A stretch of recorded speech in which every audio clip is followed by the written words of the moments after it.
ኢራን ከአሜሪካ ጋር ምንም አይነት ንግግር አለመጀመሯንና ንግግር የማድረግ ፍላጎትም እንደሌላት መግለጿን ተከትሎ ፕሬዝዳንት ትራምፕ የመጨረሻ ያሉትን ማስጠንቀቂያ ለቴህራን ልከዋል። ፕሬዝዳንቱ ኢራን በኒውክሌር ኃይል ዙሪያ ከአሜሪካ ጋር አሳሪ ሕግ ላይ ካልደረሰች የሚደርስባት ጥቃት ከእስከዛሬው የከፋ መሆኑን ጠቅሰው ሀገሪቱ ሳይረፍድባት ወደ ድርድር እንድትመጣ አሳስበዋል።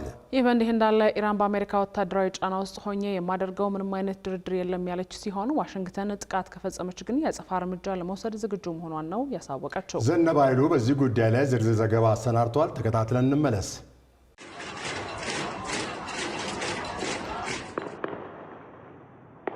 በኢራን በቅርቡ ተከስቶ በነበረው ህዝባዊ ተቃውሞ ከ6000 በላይ ኢራናውያን ሕይወታቸውን ሲያጡ ከ20,000 በላይ የሚሆኑት ደግሞ መታሰራቸው ይነገራል።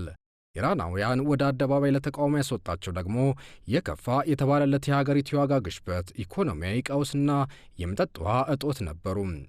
ለ15 ቀናት ያህል በተካሄደው በዚህ ተቃውሞ ከ800 በላይ የሚሆኑ ተቃውሞን አስተባብሯል የተባሉ ኢራናውያን በስቅላት ሊቀጡ መሆኑ ደግሞ አሜሪካን አላስደስትም ነበር በወቅቱ። ፕሬዝዳንት ትራምፕ ከአሜሪካ ሆነው ባስተላለፉት መልእክት ኢራናውያን የአሜሪካ እርዳታ ከጎናቸው መሆኑን ጠቅሰው ጉዳት ያደረሱባቸውን አመራሮች መዝግበው እንዲይዙም ትዕዛዝ አስተላልፈው ነበር። ይህንን ማስጠንቀቂያቸውን ተከትሎም የቴህራን ባለስልጣናት ትዕዛዛቸውን አክብረው የስቅላት ፍርዱ ስለመቆሙ የተናገሩት ፕሬዝዳንት ትራምፕ ራሳቸው ነበሩ።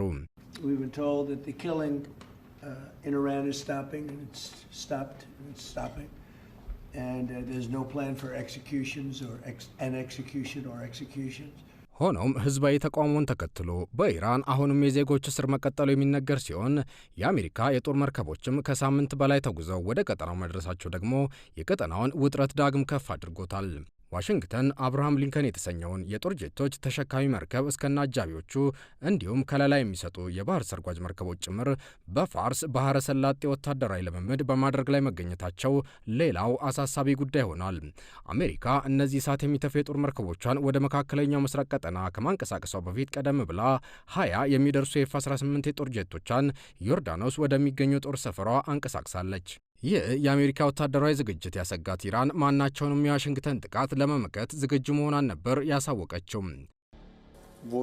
የአሜሪካ የጦር መርከቦች እኛን መክበባቸው ሀገራችንን ለመከላከል ያለንን ቁርጠኝነትም ሆነ ፍላጎት ላይ ተጽዕኖ አይኖረውም። ኢራንን ከጥቃት ለመከላከል ዝግጁነቱም ሆነ አቅሙም አለን። ፕሬዝዳንት ትራምፕ ያውቁታል። በመሪዎቻችን ላይ እጁን የሚያነሳ አካል ካለ እጆቹን ብቻ አይደለም የምንቆርጠው። በፍጹም ጽናትና ቁርጠኝነት ሀገራቸውን በእሳት እንለኩሳለን። ይህ በእንዲህ እንዳለ በኢራን ይደገፋሉ የሚባሉት የኢራቁ ሄዝቦላና የየመኑ ሁቲን ጨምሮ ሌሎች የቀጠናው ታጣቂ ቡድኖች ተመሳሳይ ማስጠንቀቂያቸውን ያወጡ ሲሆን ኢራን ላይ ጥቃት ከደረሰ ከቴህራን ጎን እንቆማለን ነው ያሉት። ይህንን ከቀን ወደ ቀን እየበረታ የመጣውን የቀጠናው ውጥረት ለመቅረፍም የቀጠናው ሀገራት ጥረት እያደረጉ የሚገኙ ሲሆን አንዳንድ ሀገራት ደግሞ ከኢራን ሊመጣ የሚችል የአጸፋ እርምጃን በመስጋት ገለልተኛ መሆናቸውን እየገለጹ ይገኛሉ። ለአብነትም ሳውዲ አረቢያና የተባበሩት አረብ ኤሚሬቶች በኢራን ላይ ለሚወሰድ ጥቃት የአየር ክልላቸውን ግዛታቸውንም ሆነ የባህር ክልላቸውን ዝግ ማድረጋቸውን በመጠቆም ከአሜሪካ ጋር እንደማይተባበሩ አሳውቀዋል። ሆኖም በቀጠናው ከ20 በላይ የጦር ሰፈሮች ያሏት አሜሪካ በእነዚህ የጦር መንደሮች ከ40,000 በላይ ወታደሮችም እንዳላት የሚነገር ሲሆን ቴህራንን ለማጥቃት በርካታ አማራጮች እንዳሏት እየተነገረ ይገኛል። ከሰሞኑ በአንድ መድረክ ላይ ንግግር ያደረጉት የአሜሪካው ፕሬዝዳንት ዶናልድ ትራምፕ በቬኔዙዌላ ላይ የደረሰውን መዓት ተገንዝበው ኢራናውያን በመጨረሻም ድርድር እንሻለን ስለማለታቸው የተናገሩ ሲሆን ውጥረቱን በተመለከተም ቱርክም የምትለው ነገር አላት። ይህ ስህተት ነው። ኢራን ላይ ወታደራዊ እርምጃ መውሰድ ስህተት ነው።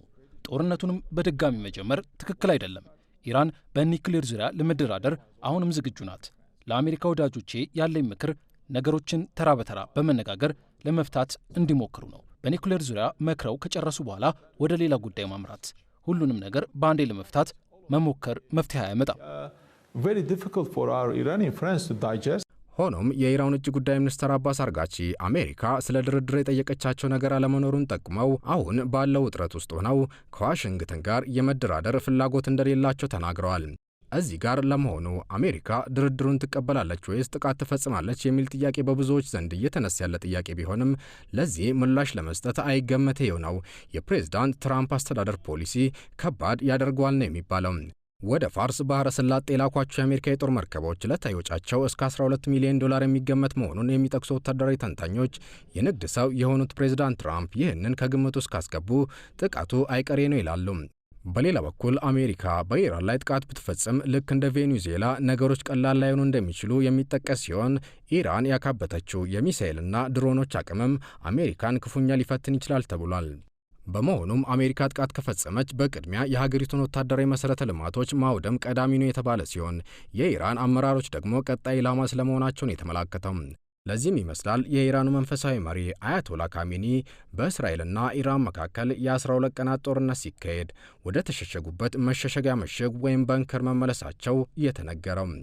አሜሪካ ጥቃት ከፈጸመች ቴሄራን የበቀል እርምጃዋ በቀጠናው ካሉ የአሜሪካ የጦር ሰፈሮች በተጨማሪ እስራኤል ቀዳሚዋ ሰለባ የመሆኗ ነገር አይቀሬ ነው ተብሎ የሚገመት ሲሆን እስራኤል ቅድመ ጥንቃቄዋን ማጥበቋን በመግለጽ ለኢራንም ጥብቅ ማስጠንቀቂያ ልካለች። אם איראן תעשה את הטעות החמורה ותתקוף את ישראל, אנחנו נגיב בעוצמה. ኢራን በእስራኤል ላይ ጥቃት ፈጽማለሁ የሚል ስህተት ከፈጸመች እስራኤል ከባድ አጸፋ እርምጃ ትሰጣለች። ፕሬዝዳንት ትራምፕ የራሳቸውን ውሳኔ ሊወስኑ ይችላሉ። ነገር ግን ሀገሬ እስራኤል መወሰን ያለባትን ነገር በራሷ ትወስናለች። መናገር የሚፈልገው ነገር ቢኖር ነገሮችን እየተከታተልን ነው። ብዙ ጊዜ የምንለው ቃሉን መጥራት ካለብኝ ማንኛውንም አይነት እርምጃ ለመውሰድ ዝግጁ ነን። እደግመዋለሁ፣ ኢራን እኛ ላይ ጥቃት የመፈጸም ስህተት ከሰራች በማይገመት መልኩ ጥቃት እንፈጽማለን። ותתקוף אותנו, היא תזכה לתגובה שהיא אפילו לא מדמיינת.